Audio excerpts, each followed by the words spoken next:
More on quarterback Baker Mayfield being named the starting quarterback for the Tampa Bay Buccaneers and how that $4.5 million decision may impact the future of the organization. That and more coming up on this episode of Locked On Bucs. You are Locked On Buccaneers, your daily Tampa Bay Buccaneers podcast, part of the Locked On Podcast Network, your team every day.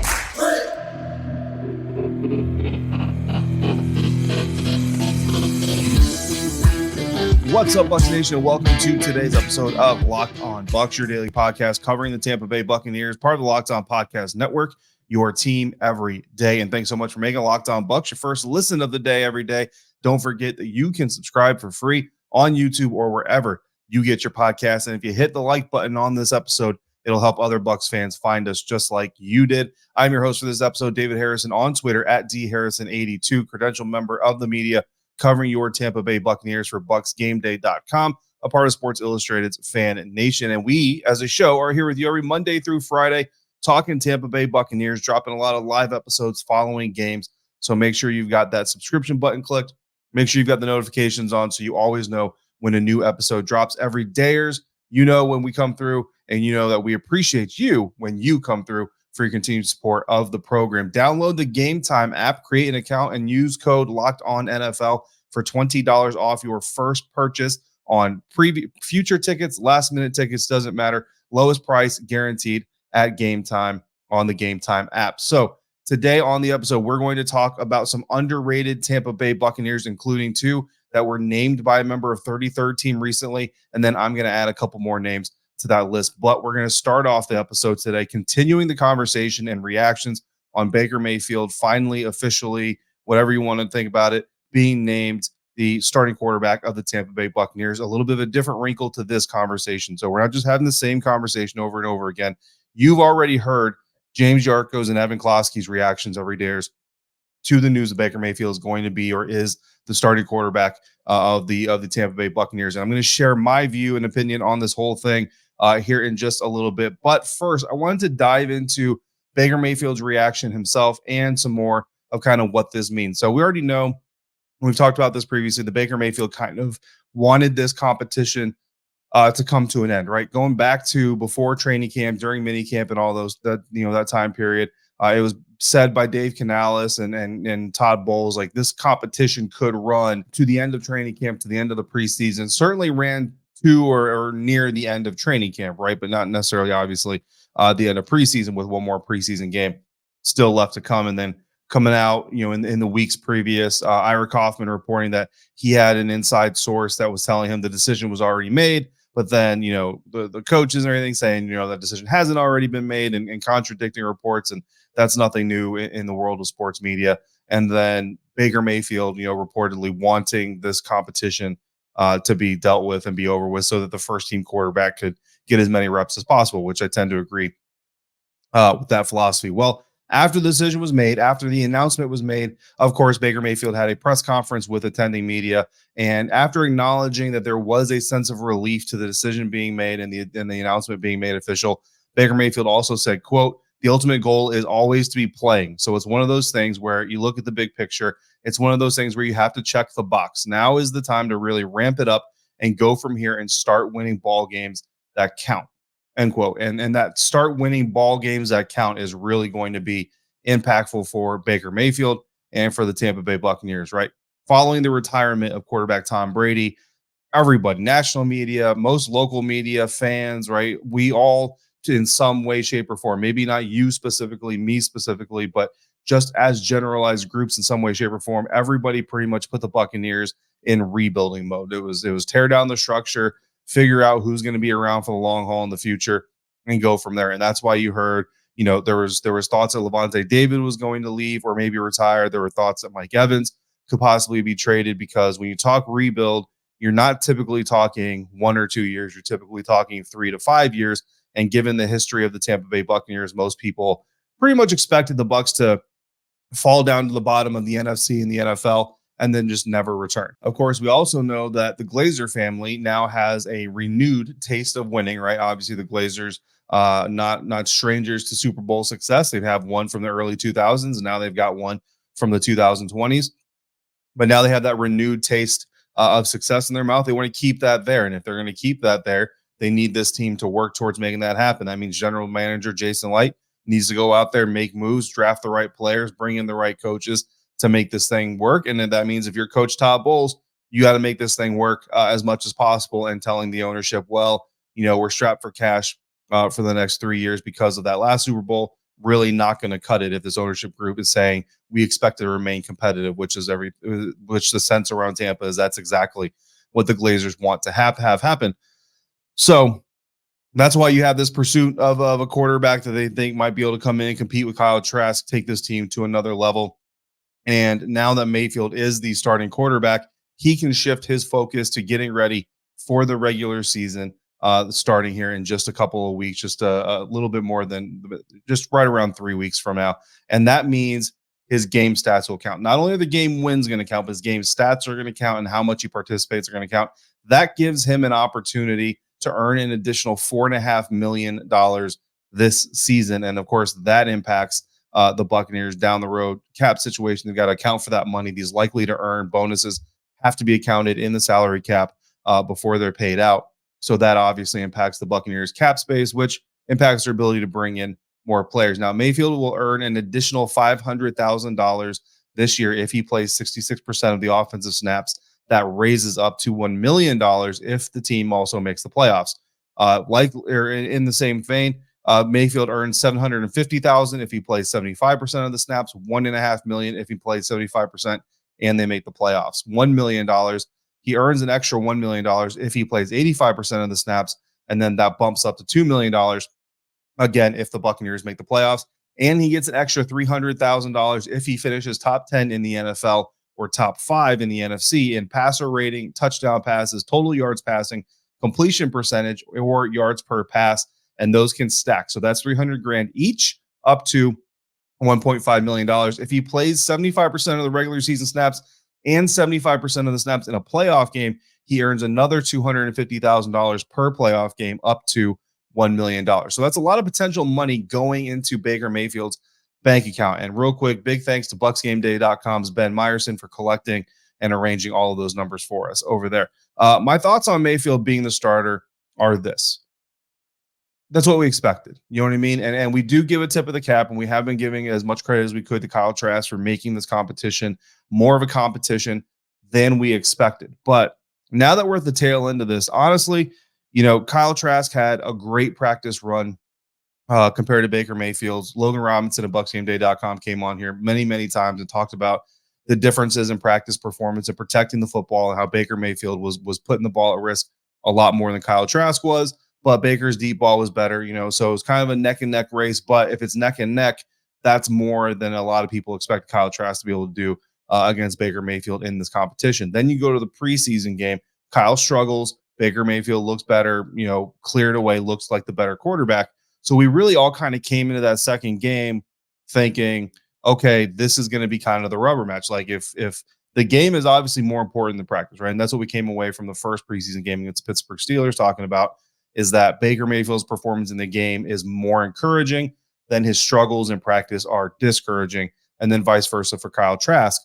But then we get to week 2, and Baker Mayfield doesn't even play. And Kyle Trask goes out there, not behind one offensive line, 3 different versions of the offensive line without his starting receivers out there. So it just, now that we're at the end of this, I go back to the original thoughts where I kind of said, I didn't think this was going to be a real competition, that you're not bringing in Baker Mayfield. Like, let's remember who Baker Mayfield is. He's not going to a team to compete in a competition he doesn't think he's going to win. And that goes beyond just bravado and I'm confident. Like, he came into Tampa understanding, I'm going to beat Kyle Trask. And the Tampa Bay Buccaneers are not bringing in a guy like Baker Mayfield if they think he's going to be the backup. Like, Baker Mayfield's kind of already shown he's not ready to take a supporting role. Like, that's not what he's here to do. That's not what he's in the NFL to do. Maybe someday, if that comes to that, he'll accept that fate and all those things. But that Baker Mayfield does not exist right now. And the Tampa Bay Buccaneers knew that when they brought him in, which is why we went on the offensive that Baker Mayfield was going to be the starter in the first place, because Baker Mayfield as a backup just doesn't work. We've seen it in other places. I mean, he didn't want to be in Cleveland when that process came up. He didn't want to stay in Carolina when that process came up. This is not who he wants to be in the National Football League right now. So that wasn't going to change for Tampa. What it means for the franchise in general, it's their best chance to win more games this year, but it's also, to me, kind of a half in, half out, win now type of mentality. Like, I don't think that Baker Mayfield makes you a Super Bowl contender, but I don't think that Baker Mayfield makes you a number one overall draft pick contender either. In fact, now I think that with Baker Mayfield as starting quarterback, you're probably out on Caleb Williams, you're out on Drake May, and you're looking at a mid first round draft pick. So it's kind of a half in, half out approach to it. I don't know that I agree with it, but at the same time, with the pressure coming from the top to win, to continue winning and being competitive, I can kind of understand why the Buccaneers front office is kind of taking this approach to it. I just am concerned that it's not going to lead to mediocre football for 2 to 3 years and then a reset after that, and we're just basically delaying some of the inevitable. So, in other quarterback news, John Wolford returned to practice Wednesday after suffering a scary neck injury in the preseason game Saturday. Participated in a limited capacity, but he was out there throwing out there with his teammates, and that's always going to be great news. Also great news is that someone in the national media is actually giving some underrated Buccaneers a little bit of praise. Mike Evans and Ryan Jensen getting some love next on today's episode of Locked On Bucs, part of the Locked On Podcast Network, your team every day. In today's episode of Locked On Bucs, brought to you by Game Time. Fortunately, I don't have to buy football tickets these days, but I'm also a music lover, so I definitely have to buy concert tickets, and sometimes finding those tickets can be extra stressful, but buying tickets to your favorite concert events shouldn't be stressful, right? The experience as a whole is supposed to be fun, so why shouldn't the ticket buying experience be easier and fun? Game Time is a fast and easy way to buy tickets for all the sports, music, comedy, and theater near you. With killer deals on last-minute tickets and their best price guarantee, you can stop stressing over the tickets and start getting hyped for the fun you're going to have. With Game Time, you can get flash deals and last-minute tickets, and they make it easy to find and buy tickets for every kind of event in your area with great images of seat views so you know exactly what you're getting yourself into. For those of us who don't plan things months in advance, not to worry. Game Time has deals on tickets right up to the day of the event. And the Game Time guarantee means you'll always get the best price. If you find tickets in the same section and row for less money, Game Time will credit you 110% of the difference in the price. It's the fastest growing ticket app in the country for a reason. So snag the tickets without the stress with Game Time. Download the Game Time app, create an account, and use code LOCKEDONNFL for $20 off your first purchase. Terms apply. Again, create an account and use the redeem code LOCKEDONNFL for $20 off your first purchase. Download Game Time today. Last minute tickets, low price, guaranteed.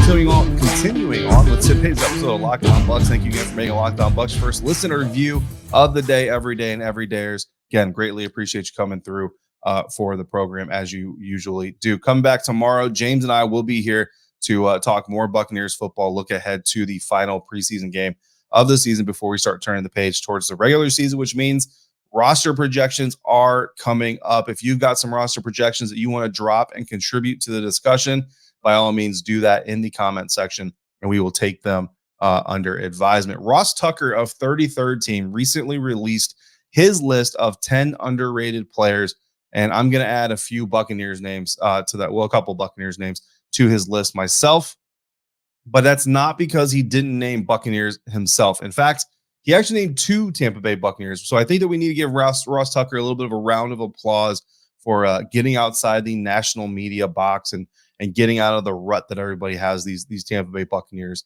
in. Again, kind of already explained this in the first segment, not looking at the Tampa Bay Buccaneers currently as Super Bowl contenders. Again, the season can change everything, and certainly the team can be competitive.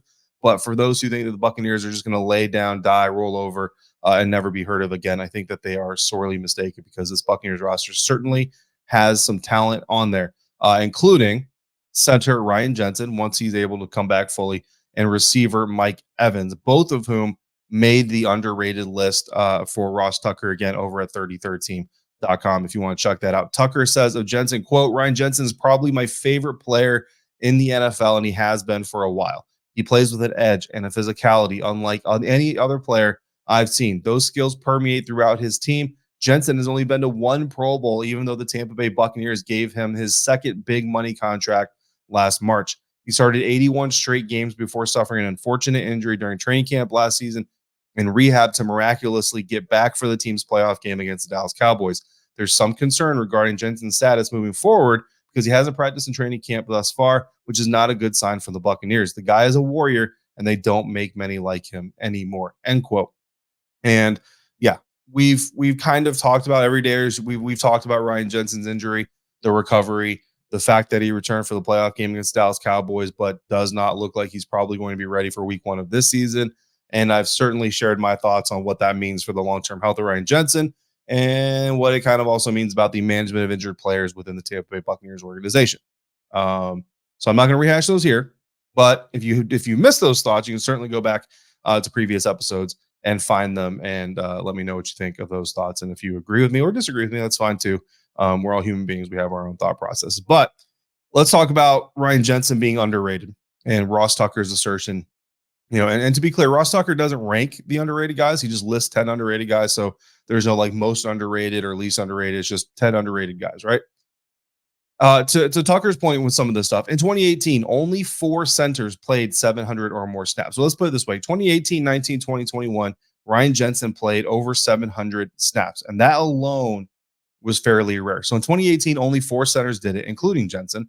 And Jensen allowed just 1 sack, leading that group of 4 who only played 700. So the best ability being availability, he was the most available, and he also was the only one to allow only 1 sack in that group. In 2019, there were only 6, including Jensen, and Jensen graded the highest out of all of them, according to PFF, and allowed only 15 pressures that entire season. In 2020, only 3 centers played 700 or more pass blocking snaps. And so pass blocking snaps, not total game snaps. Let's just be clear on that. Only 3 centers did it, including Jensen. And Jensen was second in that trio in total pressures and only had 3 more total pressures allowed than Jason Kelce, who ranked number 1. In 2021, there were 8 centers that played 700 or more pass blocking snaps, including Ryan Jensen, and Jensen ranked 3rd among those 8 in total pressures. So you see that, right? All 4 of those years, Ryan Jensen is in that category, in that list, on those lists. Only Jason Kelce and Alex Mack are on that same list twice. None of them are on that list 3 times, let alone 4 times. Ryan Jensen's the only dude on there 3 times, 4 times. Only Jason Kelce and Alex Mack are on that list twice, but still they don't measure up to the amount of performance, the amount of contribution they gave to their teams compared to Ryan Jensen. Yet Jensen has no first-team All-Pro nods, while Kelce has 3 and 3 Pro Bowls, while Jensen has just the 1 Pro Bowl. So again, Jensen's on that list 4 times. Kelce's on that list twice. And don't get me wrong, Jason Kelce's a great center in the NFL, but Kelce's on that list twice. Jensen's on it 3 times. Yet Kelce has 3 All-Pro lists berths compared to Jensen's none, and 3 Pro Bowls compared to Jensen's 1. So is Ryan Jensen underrated? Extremely underrated. Alex Mack has 2 Pro Bowls in that 4-year stretch to Ryan Jensen's 1. Now, granted, is he underrated today, Ryan Jensen? You can't say because we haven't seen him play, unfortunately, outside that 1 game. And that's going to be part of the problem moving forward. But when you look at what these players have already done and been doing for the last 4 years, specifically for the last 4 specific active years, you can certainly come away and say Ryan Jensen, one of the most underrated players in the league. Of Mike Evans, Tucker writes, quote, everybody knows Mike Evans and acknowledges he's a good player. Still, you never hear his name mentioned as being one of the league's best receivers, despite the fact Evans has had more than 1,000 receiving yards every year for all 9 seasons of his career. No other player has done that for more than 6 years to start his career. That kind of consistency is incredibly impressive, but it will be tested this season behind a suspect offensive line and with Baker Mayfield at quarterback, end quote. So since 2014, Mike Evans has had 9 1,000-yard receiving seasons, all of them consecutive, an NFL record. So that should automatically be putting him in the conversation as one of the best of his time, if not all time, right? But he's not. Beyond that, no other receivers in the NFL have more than 6,000-yard seasons in that same stretch, those being Julio Jones, who has 6, DeAndre Hopkins, Amari Cooper, and Brandon Cooks. Those 4 guys are the only other receivers that have 6 or more 1,000-yard or 6,000-yard receiving seasons. Every other receiver in the league since Mike Evans joined the NFL has fewer. Now, some of the up-and-comers, Jamar Chase, Jalen Waddle, all these guys, they've only been in the league for a little bit, so you have to give a grain of salt of that. But among the receivers that have 6 or more 1,000-yard receiving seasons, including Mike Evans, obviously, since 2014, Evans has more catches and yards than Amari Cooper and Brandon Cooks. He has the highest yards per reception average. He has the most touchdowns, and he has more first down catches than Jones, Cooper, or Cooks. Yet Evans has 4 Pro Bowls and no first-team All-Pro berths. Yet Julio Jones has 6 Pro Bowls and 2 first-team All-Pros. Hopkins has 5 Pro Bowls and 3 first-team All-Pros. And Cooper has 4 Pro Bowls. Now, Brandon Cooks has nothing, so Brandon Cooks maybe is underrated as well. But the bottom line is Mike Evans, given where he stands among NFL receivers since he's joined the league, compared to how some of these other receivers have performed since he joined the league, should certainly be considered at the top, or if not near the top of that list. And he should not be fourth in accolades, Pro Bowls and all pros, right? Should not be fourth on that list. Now, Mike Evans and Ryan Jensen, certainly good names to talk about as underrated Buccaneers, but I'm going to add 2 more to that list coming up next on today's episode of Locked On Bucs.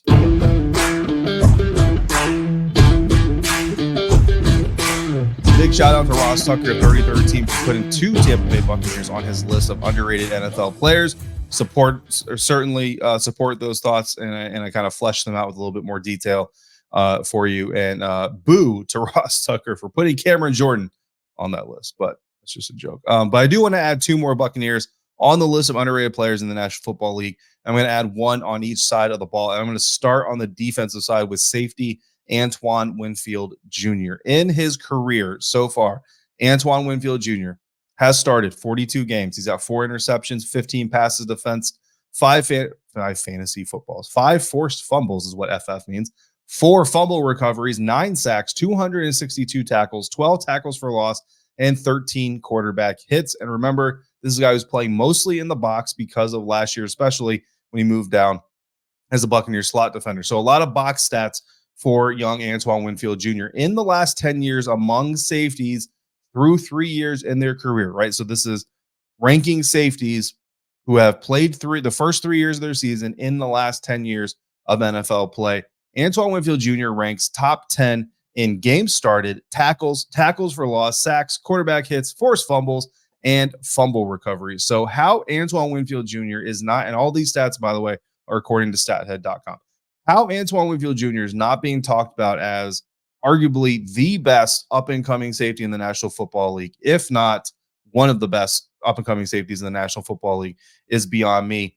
Yet he's not considered to be a top 10 NFL safety by a lot of people, and he's got just the 1 Pro Bowl berth. I would say that Antoine Winfield Jr. should be considered one of the best up-and-coming safeties in the NFL, if not already the best young guy. I mean, we're talking about 4th-year safeties, certainly easily to me, the best one of the bunch. My offensive underrated buck that I'm going to add to this list, and James is going to love this if and when he listens to this, tight end Cade Otton, 13th most starts among tight ends in their rookie season last year in the last 10 seasons. So again, looking at the last 10 years of NFL history, Cade Otton, among all the tight ends drafted in the NFL, 13th most starts among tight ends. And with the 13th most starts, was 6th in targets, 7th in receptions. And that was as the primary backup on an NFL team, right? Everybody needs to remember, Cade Otton wasn't the starter last year. He was the backup last year. Now, certainly got more and more play time as the year went on, but this man hasn't been the quote-unquote guy in the tight end room until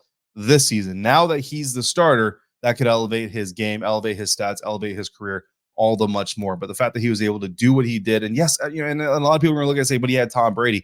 But he didn't have Tom Brady at best Tom Brady, right? He had the arguably the worst version of Tom Brady that we'd ever seen in Tom's career. So I think that also speaks to his reliability and dependability. I think Baker Mayfield is going to employ Cade Otton quite a bit more than people expect him to, making Cade a potential steal in your fantasy football draft. So not saying that he should be thought against above or as one of the best in the league right now, obviously. But again, when you're talking young players making a leap in year 2, Cade Otton should be near the top of that list. So every breakout player candidate list you see in the NFL or talking about the NFL, Cade Otton should be on that list, in my opinion. Coming up tomorrow, James Yarcho and I will be back to talk more Bucs football. And again, we get ready for the last preseason game of the year for the Tampa Bay Buccaneers, all leading into cutdown day next Tuesday. So we got roster projections. And then once the roster is set for the first time, it'll change all year long. We will move forward with reactions, analysis, and we will get started talking about week 1 of the NFL season. In the meantime, if you got questions or comments, leave them in the YouTube comment section. Email them lockedonbuckspodcast@gmail.com or hit us up on Twitter at @JYarcho_Bucks, at DHarrison82, or at Locked On Bucks. Thank you so much again for making Locked On Bucks first listen of the day, every day and every days.